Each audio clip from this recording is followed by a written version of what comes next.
Next on All Access. The house divided. Ain't nothing need to be said. Everybody knows what we got to do today. He throws to the back of the end zone. Pass is caught. He found McKenzie. One play at a time. We need it out of us right now. Let's go. Throws it out to right. Too tall. And it's nearly intercepted by J.C. Jackson. What's the vibe in this Patriots locker room following the loss to the Bills on Sunday? Our main focus right now is to do whatever we got to do to win. All I am is I'm a grass grower. That's all I do. I let my cows harvest it and let them turn that grass into protein. And that's all so I'm just a grass grower. That's all I am. All he is? No. The NFL's best offensive lineman is much more than a grass grower. Time now for the Belestrator. On this play, the Jaguars have a little stunt called, so you see the movement on snap goes here, and they just really both do a good job of beating the Colts line here. They're good defense.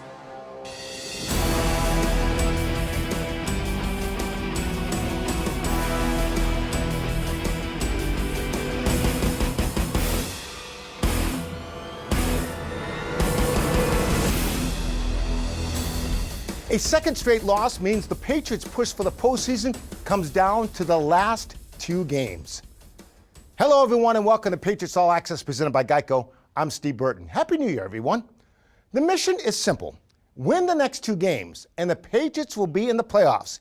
Any other scenarios need not be discussed. New England can begin to get back on track with a win Sunday over the Jacksonville Jaguars. But before you put that game in the win column, remember this. The Jags beat the Bills team that just beat the Patriots.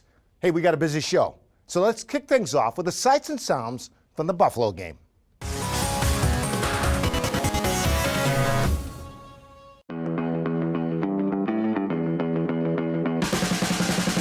The house divided. Let's go, Pats. Go Bills. Go Patriots. Buffalo Bills 40-0. Josh Allen, call him daddy. Huh? Playoffs, here we come. Let's go, Pats!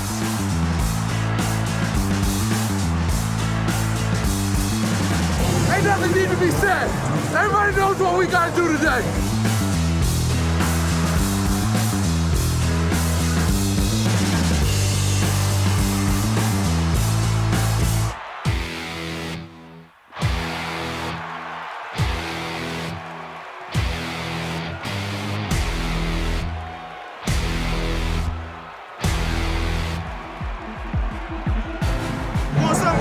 Take it. You gotta take it.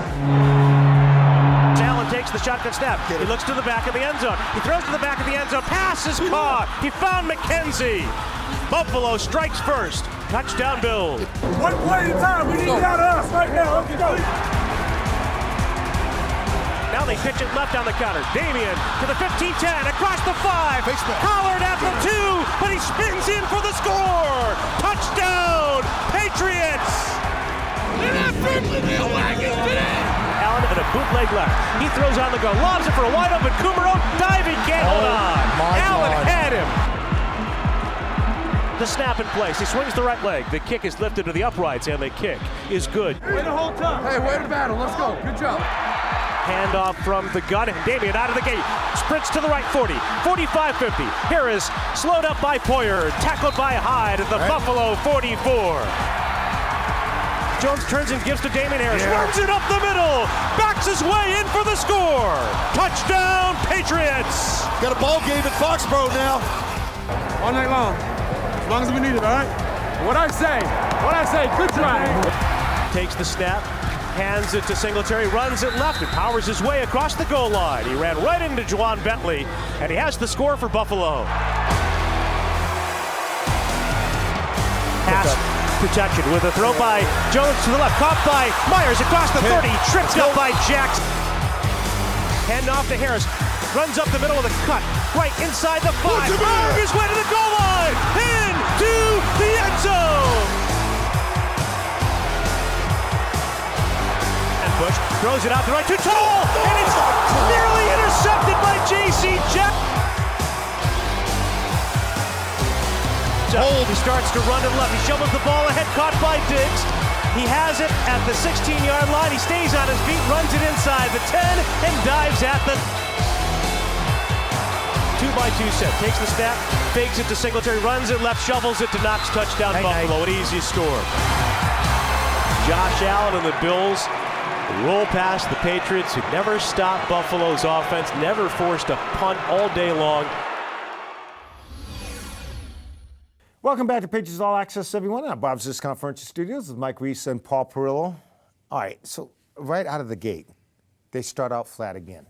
How does a team start out flat for the second week in a row? Yeah, it was a disappointing start. I think that, especially after that Indy game, you would think that they sort of saw the dangers of building an early hole, Mike. And you know, and I know Bill will always say, hey, Mike, we're always trying to start fast, right? We're always trying to get the lead and play on our terms. It was disappointing. I thought the offense coming out, just sort of lining up, trying to run it early, then throwing it the next couple of downs. They weren't ready, I think, for Buffalo's intensity at the start of that game. Wrong again. We were wrong again. Yeah. Oh, I'm still angry about that now. 2 weeks in a row. I know, and you don't want to get on your bad side. We had the Patriots winning the game.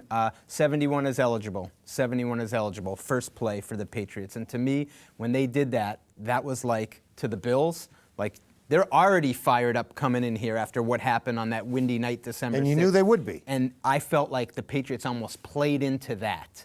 Like said, we're going to try to take your manhood, if you will, away again on the first play. Rush of 0 yards. David Andrews struggles, in my view, to hold a block on that play. Busted screen on second down. Third down, a sack when David Andrews, it looked like to me, had trouble with a block.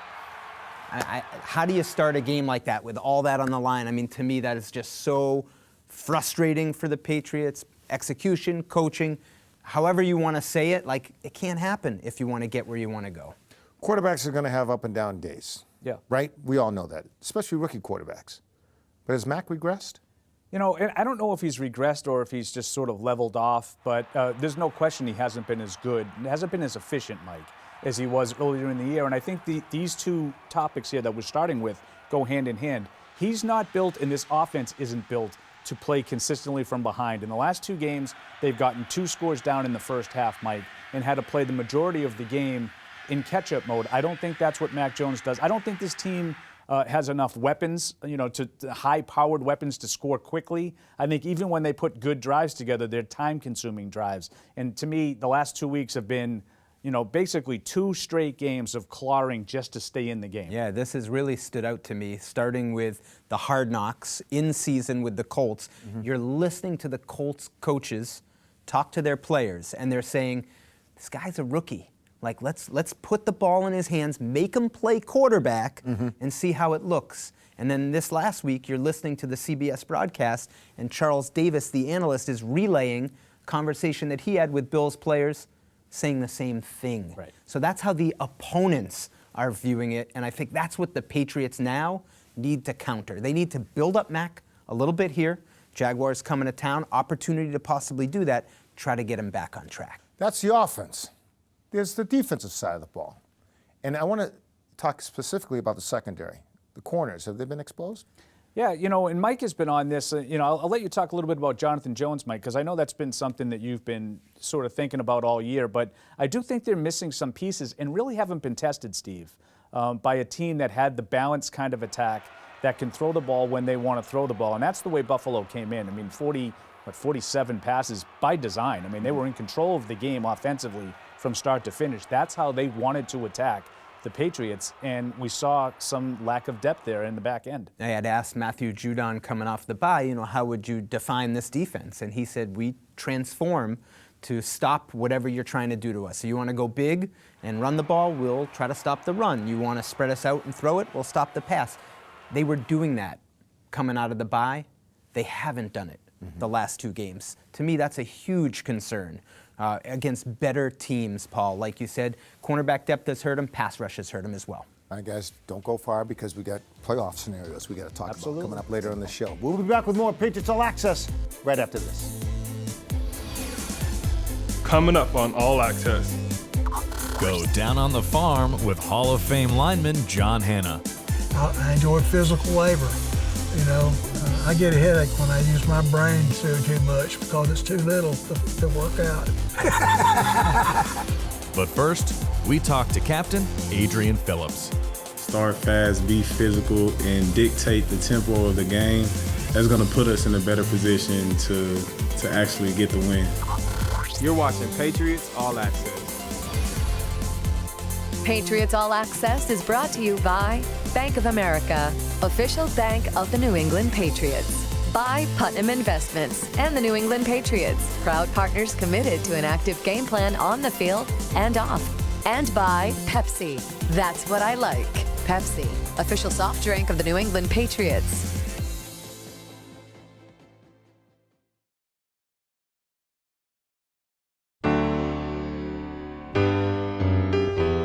Hi, I'm Hunter Henry of the New England Patriots. From my family to yours, I want to wish all Patriots fans a very happy and safe New Year.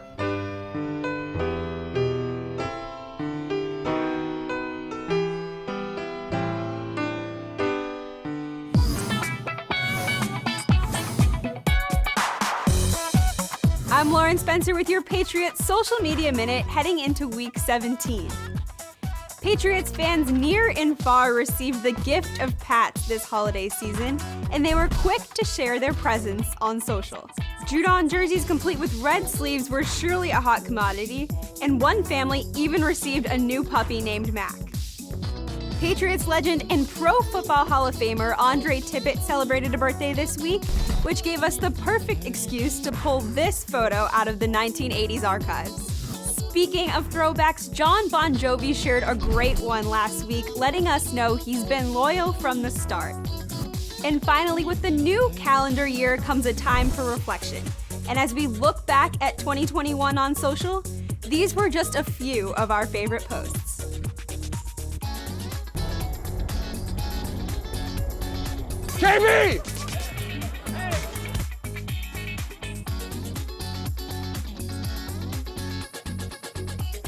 That's all for this week. I'm Lauren Spencer. The Patriots are promised just 2 more games this season. For anything more, Dan Rhodes tells us the Pats must make a course correction starting now.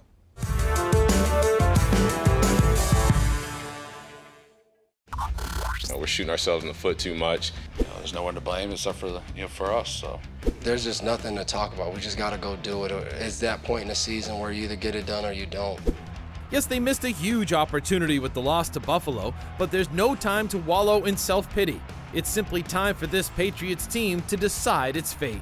We have some choices here, right? I think one of the choices is to let this just spiral out of control. And the other choice is to try to put our feet in the ground, make a stand, and fight. And it appears the choice is to fight. No more of the little cliche lines and all that stuff. It's it's really about time to work. These last 2 games mean a lot to us, and we worked really hard, and we'll get things going this week. As a team, we know what we got to do. We just got to do it. Stop talking about it and just do it.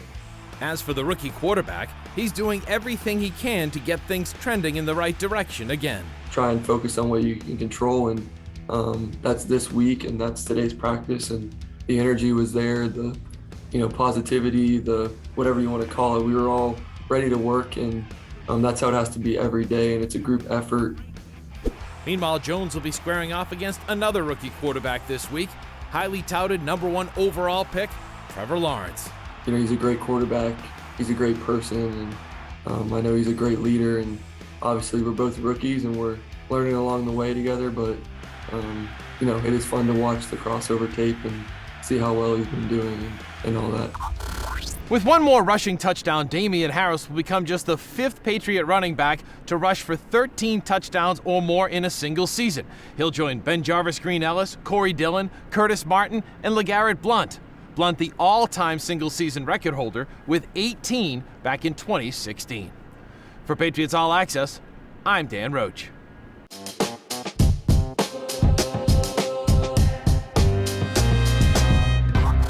Thanks, Rochi. Welcome back to Patriots All Access. I'm Tamara Brown, and I'm pleased to be joined now by Adrian Phillips. Adrian, so glad to have you on. How are you feeling as we wind down these last few days of 2021? Man, I'm feeling great. Thank you for having me. What's the vibe in this Patriots locker room following the loss to the Bills on Sunday?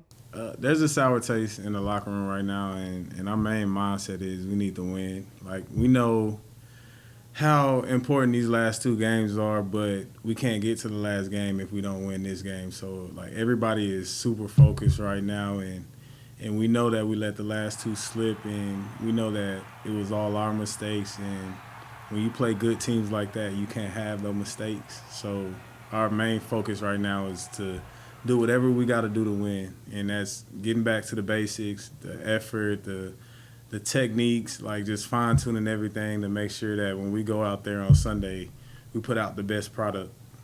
On Sunday, you guys faced the Jags, who were 2-13, and this Patriots team is 9-6. How do you go into this game and not pay attention to what the record says on paper, considering it's the NFL and anyone can win any given weekend? Yeah, you go in there with the mindset that it's not about who you're playing, it's about us. Like, we know if we go out there and focus on what we have to do, it doesn't matter if it's the 86 Bears or is it the 85 Bears, either one. The great Bears team or somebody like the Jags, like, it doesn't matter who you're playing. When you challenge yourself to be like the best possible player, best possible team you can be, it doesn't matter who you play. You go out there with the mindset that you're going to stomp anybody that steps on the field. What are your thoughts on first-round draft pick Trevor Lawrence? As you guys have been studying him, what's the tale of the tape there? I mean, you watch the film and you understand, like, the dude went first round, first pick overall for a reason.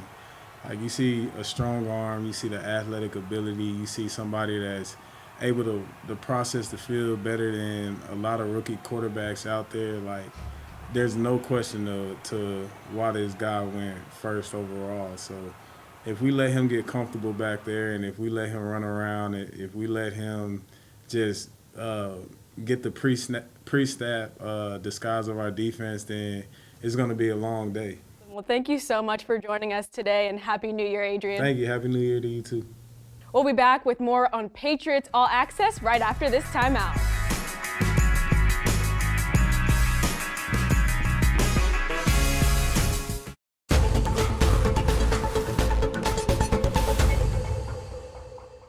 Welcome back to Patriots All Access. Time to sit down and have coffee with this guy, the head coach. Coach Belichick joins me now. And Coach, second week in a row, slow start for your football team. How disappointing is that for you, and what can you do to help facilitate things moving forward? Yeah, well, we've got to have good plays and positive plays. Just overall, better execution.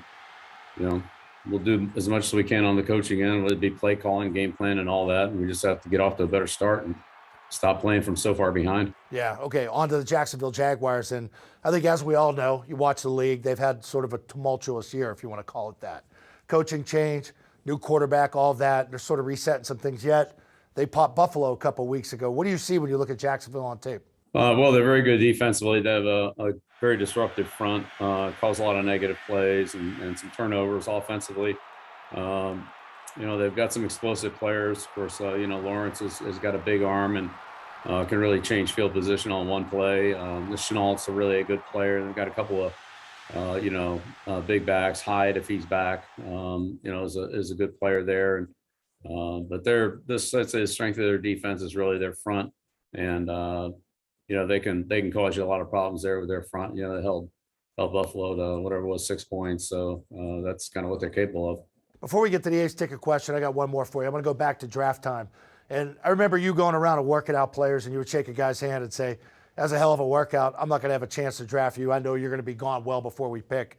Lawrence, I think the general understanding was he was going to go number one. How much work did you do on him, knowing that you guys were looking in the first round for a quarterback? Clemson's got a lot of good players, and then they played a lot of other good teams. So we saw plenty of him. But you're right, he really wasn't in the picture for us. But big kid, long, has a great arm, can really, zip the ball all over the field, can make all the throws, and he's fast. And so he likes to get out of the pocket, and he's an elusive guy that can, he's hard to catch. And so, we'll have to do a good job of taking care of him, but he can really, whip the ball down there and likes to scramble and throw deep, similar to Wilson from the Jets, where they run around and launch a 50 or 60 yarder downfield. So they have some big receivers, like Treadwell and Chenault guys like that. So they have some big targets down there. All right, speaking of Ace Ticket, time now for the Twitter question of the week. And it comes from @BWalsh126. Says he watches the games and he sees you take a small piece of paper, a couple of them, jot some notes down. I've seen you write on Polaroids. They go back into the binder, I think. But the smaller notes, what are those for? Are those reminders at halftime, post-game, maybe your preparation into the next week? Positive things, mistakes, what are you writing down when you jot it? Yeah, usually things we need to talk about either at halftime with the staff or to address as a team, or, sometimes something might come up in the game that I don't want to deal with it during the game for whatever reason, but something after the game that I want to make sure that we talk about. But usually it's notes for halftime or something for the second half that we'll talk about at halftime. All right, Coach, thanks. If you want to ask the coach a question, you have to follow the team on Twitter, @Patriots, hashtag it, AskBB. Belestrator later in the show with Jacksonville. What are we going to take a peek at? Well, you see a pretty impressive play here from Chenault against the Titans. And then, again, we'll look at that front that they have. All right, sounds good. Everybody hang tight. More Patriots All Access will return right after this, and then we'll have the Belestrator for you. Coming up on All Access. Find out what the NFL's best offensive lineman ever is doing today. It's building and I'm growing. And, good Lord willing, before Moses didn't get started, let's face it, till he was 80, right? So the way I look at it, I got 10 more years just to get started. Josh Allen, again this week? We'll explain. Yeah, this is Josh Allen right here at the defensive end for the Jaguars. You're watching Patriots All Access. Patriots All Access is brought to you by Ace Ticket, where New England fans go for tickets to all their favorite events. Visit aceticket.com.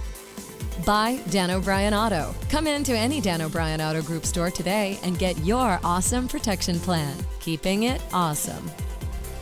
By AdCare. Be recovery strong. Speak up. Reach out. Ask for help. Call AdCare at 800-ALCOHOL.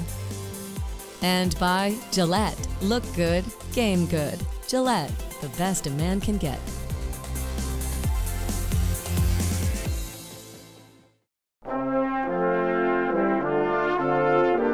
Hi, I'm Matthew Slater of the New England Patriots. From my family to yours, I want to wish all Patriots fans a very happy and safe New Year.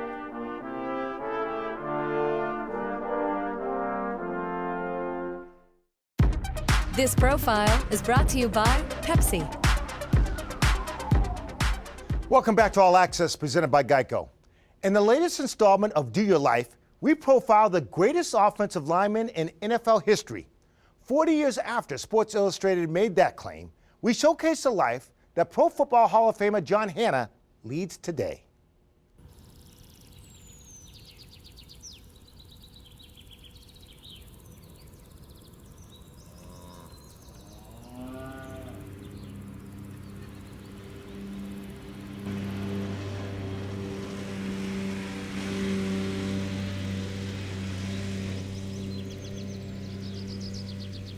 All I am is I'm a grass grower.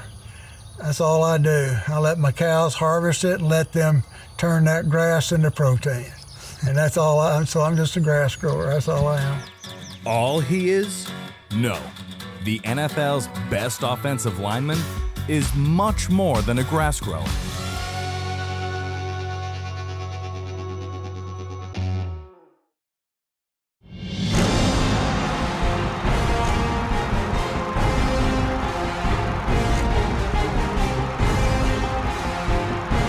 There's no laboratory experiment you can go to prove who the greatest offensive lineman is, but I will assure you that John is definitely in the conversation.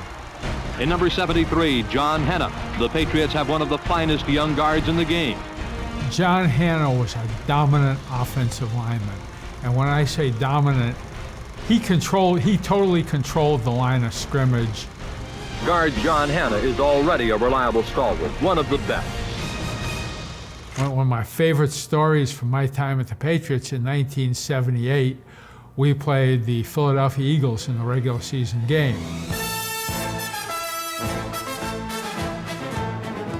And the Eagles had an inside linebacker, Bill Berge, who was one of the best players of his era. And I don't even remember, we beat it might have been 24-7, something, a score like that.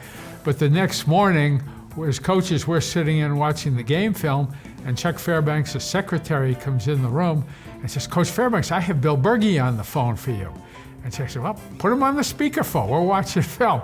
So Bill Berge's on the speakerphone, and he goes, Coach, I just had to call you and tell you, that was the worst butt kicking I ever took in my life. And of course, most of the afternoon, he's getting blocked by John Hanna. I think we played St. Louis, and the safety was the force guy, and John had to kick him out. Well, John hit the safety so hard, they had turf, and he bounced off the turf and he get into the play. And the coach finally said, John, just don't knock him down, just kind of shield him a little, because the guy's making all the plays because he's bouncing off the turf. I don't know if you remember it. Flow 36 was my favorite play we had in the book. Flow means both backs go strong. 36 is the 3-back getting the ball and then going to the 6-hole. Flow 36 was our off tackle play, and it would be going to the right. And we had John Hanna pulling from left guard, pulling around, and he was going to lead the ball carrier. And the whole coaching point for the ball carrier was just slow down. John's going to do the work. He'll open the hole. You just follow him. They'd actually literally grab John's jersey, and run behind him. I think we averaged one year a little over 6 yards per carry on Flow 36. John Hanna was named Pro Football's outstanding lineman. John is the second best player in the history of the Patriots. Yeah. I mean, let's face it, that if I hadn't have played in the NFL, I would have never been able to have this.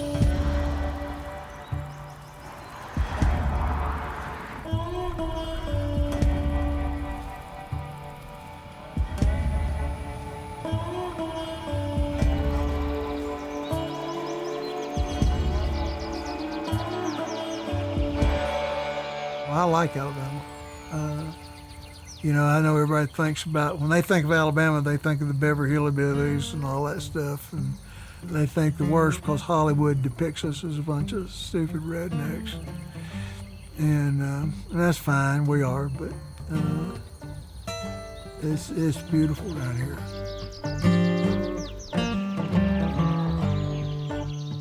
This is where I like being. My wife's all the time, Matt, well, let's go do this. Why, honey? Why? Well, I got everything I need right here. I got it. And, there ain't nobody any prettier place than this. So where are we going to go see? It may be different, but ain't no prettier. And I just don't see any need for it. That's me.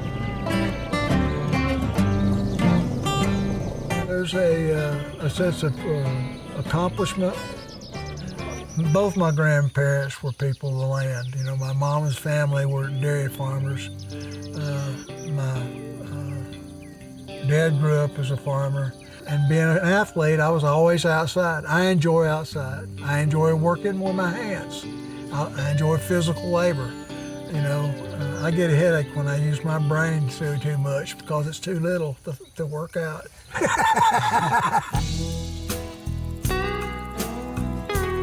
Well, basically it's a cow-calf operation, is what they call it. And I've got actually two pieces of it. On the one farm down here, I got about 62 head of Brangus cows. And then what I do is I grow my replacement heifers there and then bring them to this farm. And I got about 90 head of Brangus cows, a few half breeds and 3/4 breeds, and I breed them to a horned Hereford bull. The marbling's really good in the meat, and people like it, and there's a demand. Plus, I saw a lot of replacement heifers, and that's been a very profitable source for me. I don't feed the cows in the summertime. I feed them basically to get them to come to the corral so I can catch them. I feed them whether I need it to or not once a month just to make sure they come to the corral.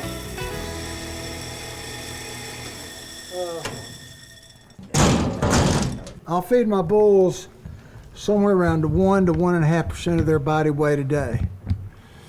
I feed them because I want, you want them in top health.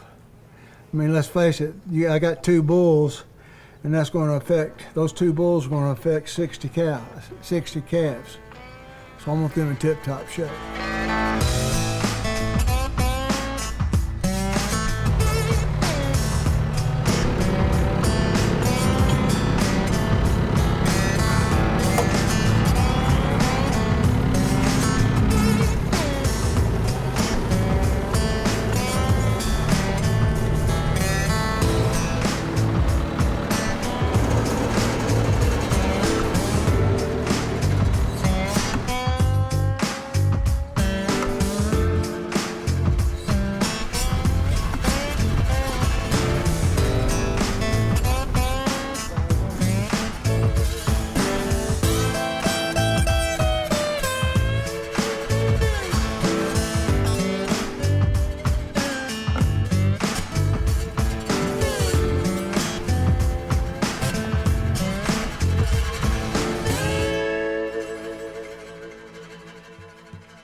What do you get the most enjoyment out of? Well, 2 things. I enjoy the calving season and seeing not losing very many calves, and then when I take them to market and I carry them and they wean out at about 650 pounds and bring a handsome price. I kind of like that too. It takes time, but it's building and I'm growing. And, good Lord willing, before Moses didn't get started, let's face it, till he was 80, right? So the way I look at it, I got 10 more years just to get started. Please welcome home Patriot and Pro Football Hall of Famer, John Hanna. I take a lot of pride in being a Patriot and based on what these guys have accomplished. I don't feel like I've been a part of it. I don't take any credit for it. They did it themselves. And I would have given my left arm to play when when Bob Kraft was on the team. I think the world of Bob Kraft. He's done a lot for us old guys too. And I truly, he has my respect. God's been good to me. He has. He's put me through some waters and tough. I've gone through the wilderness, so to speak, and I've entered the promised land. That's a good way of putting it. And this is my place. This is my. I always say when I die and I go to the new Eden, I hope God puts me in charge of the cattle. I don't want to be a leader of people. I want to be let me take care of the cows, God. I'll be happy with that.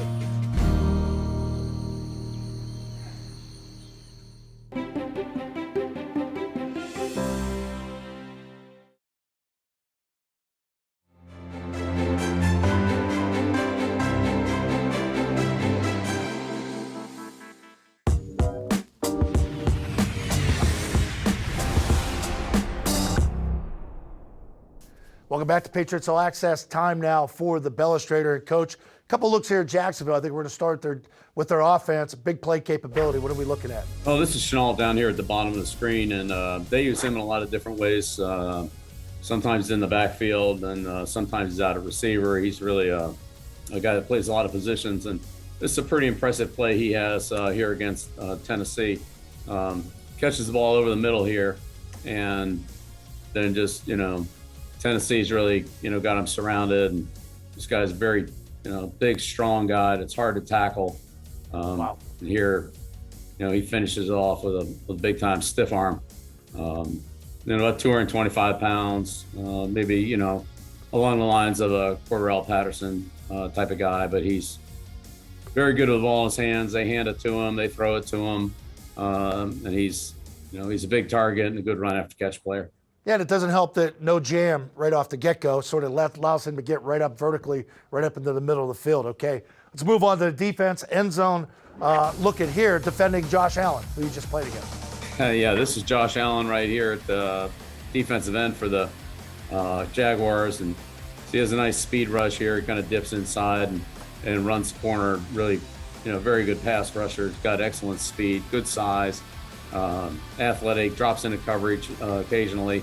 And so he can do a lot of things for him. So he does a good job there on sacking Allen. Okay, one more look here too defensively. Looks like the pass rush again, right? Yeah, this is Robertson Harris here on the offensive left tackle here, and Hamilton inside. And so on this play, the Jaguars have a little stunt called, so you see the movement on snap goes here, and they just really both do a good job of beating the Colts line here. Of course, this is Nelson, one of the top guards in the league, and Robertson whips right by him, and then Hamilton here gets Lindsley at center, and you can just see him bearing down here on Wentz. So again, a very, very quick, active, athletic front. Linebackers blitzing, good edge rushers, good players inside. These guys cause a lot of disruptive plays, and they're good defense. All right, Coach, a lot of football left to be played, and I know you said it earlier during the week, one of your press conferences, that you guys can still control a lot of what you want to do. 1 o'clock against Jacksonville. Good luck this week. All right, thanks, Scott. All right, there you go. There's your Belestrator. More Patriots All Access will return right after this. Patriots All Access is brought to you by Bank of America, official bank of the New England Patriots. By Putnam Investments and the New England Patriots, proud partners committed to an active game plan on the field and off. And by Pepsi. That's what I like. Pepsi, official soft drink of the New England Patriots.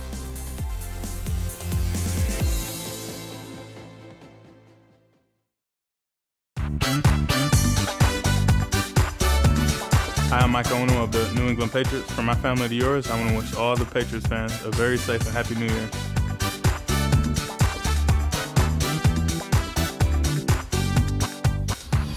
Welcome back to Patriots All Access and our Bob's Discount Furniture Studios. Back with Mike Reese and Paul Perillo. Before we even talk about the playoff scenario and everything else going on, I want to start with the discipline of this football team. I mean, we're late into the season now, and you don't see Bill Belichick's teams act like this, right? Yeah, penalties. It has been somewhat retaliation, I taunting. agree, Steve. I agree, and I know a lot of people are going to just point to the taunting call and say, "Well, it was a bad call." I would agree. I thought that there should have been some leeway for David Andrews on that particular play, but I think that it's sort of missing the point. Like jumping offside on a 4th down play, Mike, to me is a lack of discipline. Jumping offside on a field goal is a lack of discipline. We've seen those kinds of things. It's not like, well, they're wildly out of control and they're committing personal fouls everywhere. Those are lack of discipline kind of plays. You're just watching the ball. Yes. You're not reacting to any movement. You're watching the ball right as an interior defensive lineman. In both cases, I thought they lacked discipline. That's bad football, concentration, focus of the players, which we've heard from Bill Belichick sort of highlight that over the years. I'm going to give you one other one that's easy to overlook. The defense forces a turnover on downs at the 1-yard line. Patriots just got to dig out of there. And Mac Jones gets a hard snap count and gets Vernon Butler to jump into the neutral zone. All you have to do as a right guard there, right side of the offense, just reach out, touch him. You just got 5 yards. Paul, it would have been a penalty on them. You let them reset. Right. You lost opportunity. Again, just focus, sharpen it, tighten it up. Right. Steve, to your point, they're not as tight and those as they kinds of usually things are Belichick staples, because what do you lose if you happen to not get the timing right there and it gets called a false start? Nothing. Half a yard. Nothing. You're on the 1-yard line. Bill, there's a famous clip that we've played millions of times where Bill's talking about that with his team. What do you do if you're not losing anything? And so, Steve, to your point, tighten those things up to give yourself a chance coming down the home stretch. Yeah, they have to fix those things.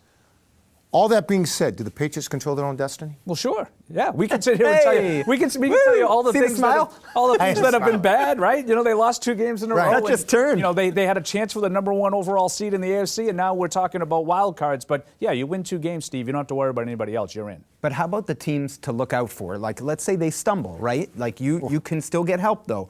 You need the Raiders to lose. You need the Dolphins to lose. So if you're the Patriots, you can still win 1 of the last 2. But if Miami loses at Tennessee, that's a tough game for games. Them. They have, the Raiders have to go to Indy.